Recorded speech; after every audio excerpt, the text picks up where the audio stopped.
4 दिसंबर 1872 Atlantic महासागर के बीच एक जहाज लहरों के साथ धीरे धीरे आगे बढ़ रहा था।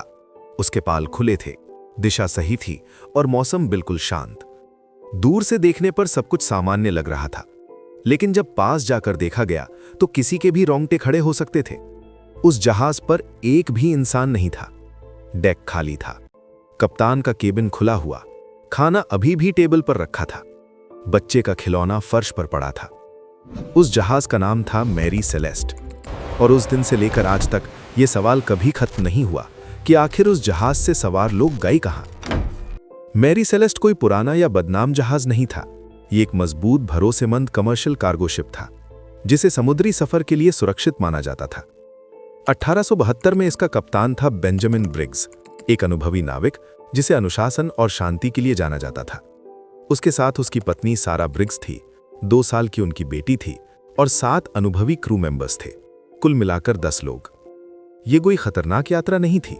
न्यूयॉर्क से इटली के जेनोवा तक का सामान्य व्यापारिक सफर।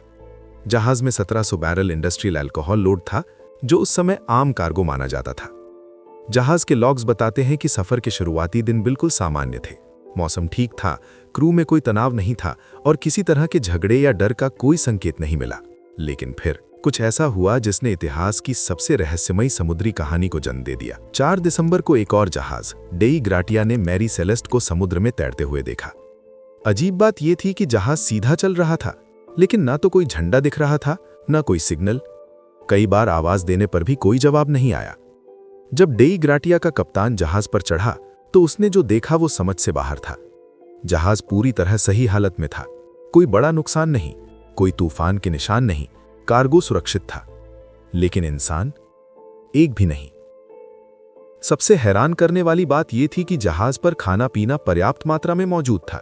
पानी खत्म नहीं हुआ था, मतलब लोग भूख या प्यास की वजह से नहीं गए थे। जहाज के अंदर किसी तरह की लड़ाई के निशान नहीं थे, कोई खून नहीं, कोई तोड़फोड़ नहीं। लेकिन एक चीज गायब थी, लाइफ बोट। इसका मतलब साफ था, लोगों ने जहाज छोड़ा था, और वो भी अपनी मर्जी से। लेकिन सवाल यह है, कौन इतनी खतरनाक ठंडी समुद्री रात में एक सुरक्षित जहाज छोड़कर छोटी लाइफ बोट में जाएगा? जांच आगे बढ़ी तो और अजीब बातें सामने आई।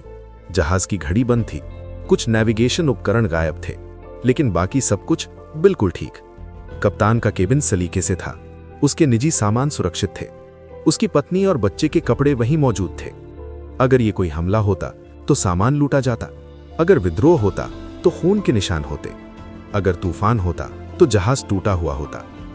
लेकिन यहां कुछ भी नहीं था, जैसे लोग अचानक हवा में गायब हो गए हों। जैसे जैसे ये खबर फैली, पूरी दुनिया में सनसनी मच गई। अखबारों ने इसे गोस्ट शिप नाम दे दिया और तभी से अटकलें शुरू हो गई। कुछ लोगों ने कहा शायद जहाज में मौजूद अल्कोहल के बैरल से गैस लीक हुई, जिससे विस्फोट का डर पैदा हुआ।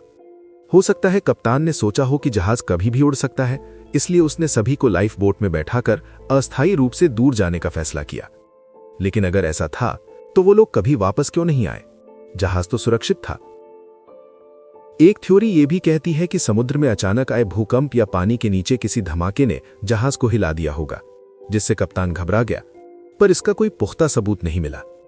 कुछ लोगों ने समुद्री डाकुओं की बात कही, लेकिन फिर वही सवाल, कोई लूट क्यों नहीं हुई? कार्गो क्यों सुरक्षित था? और फिर आई सबसे डरावनी थ्योरी कि कुछ ऐसा हुआ जिसे इंसानी दिमाग आज भी समझ नहीं पाता। कई नाविकों ने बताया कि खुले समुद्र में कभी कभी अजीब आवाजें सुनाई देती हैं, ऐसी आवाजें जो डर पैदा करती हैं, दिमाग को भ्रमित कर देती हैं। हो सकता है उस रात मैरी सेलेस्ट पर सवार लोगों ने कुछ ऐसा महसूस किया हो जो वास्तविक नहीं था, लेकिन इतना डरावना था कि उन्होंने सुरक्षित जहाज छोड़ दिया। समय बीतता गया, जांचें बंद हो गईं, फाइलें धूल में दब गईं, लेकिन मैरी सेलेस्ट की कहानी नहीं मरी। आज भी समुद्री इतिहास में यह जहाज एक सवाल बनकर खड़ा है, एक ऐसा सवाल जिसका जवाब किसी के पास नहीं। कोई नहीं जानता कि उस रात 10 लोग क्या सोच रहे थे, क्या महसूस कर रहे थे और किस डर ने उन्हें इस फैसले तक पहुंचा दिया। शायद वो लोग समुद्र में कहीं खो गए, शायद समय ने उनके निशान मिटा दिए, या फिर शायद सच्चाई इतनी अजीब है कि इंसान उसे स्वीकार ही नहीं कर सकता।